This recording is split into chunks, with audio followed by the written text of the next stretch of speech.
for the latest. Let's go to correspondent Gulliver Cragg. Gulliver, tell us where you are.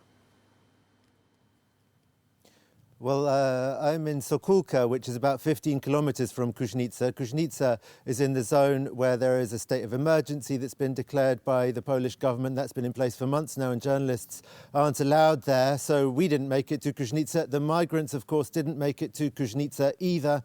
They are hundreds of them, more than 1,000, I'd say. The Polish authorities have been giving figures of upwards of 3,000. Perhaps they're not all exactly in the same place. From the aerial shots I'm seeing, it looks like at least 1,000. It's hard to tell, of course, how many they are. They're camped out just on the Belarusian side of the border, as you said, looking to spend another night in freezing conditions. There wasn't really very much movement today, but the feeling is that something has got to give. At the moment, the Belarusian side aren't letting them back into Belarus, and Poland is absolutely determined to not let them into Poland.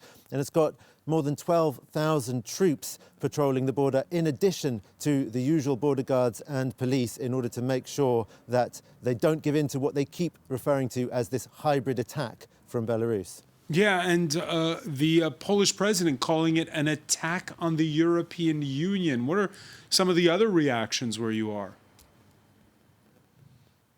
Well, I'd rather talk about the reactions actually in Warsaw. There was a very rowdy debate in the Polish Parliament today about it, and that question of the European Union did come up because members of the Liberal opposition are trying to attack the government by saying that they did not prepare well enough for this and that they're not getting enough assistance from the European Union because of the bad relations that Poland has with the European Union at the moment over such issues as the rule of law. That's the Liberal opposition, which is the largest opposition party. They're in a somewhat difficult position because they know that public opinion is not all that keen on admitting migrants in Poland. So they were attacking the government on that front, while the left-wing opposition was attacking the government much more on the humanitarian front and saying that the right thing to do is to let these people in, consider their asylum applications and let those in who really meet the criteria to be granted asylum, and deport those that don't meet the criteria, and that the government should be spending its money on that rather than on all these soldiers and all these scare tactics. Scare tactics definitely was the rhetoric that the government was using. Again, this military rhetoric, and talking about the danger of terror attacks if migrants come in, the kind of stuff we're used to from this National Conservative government.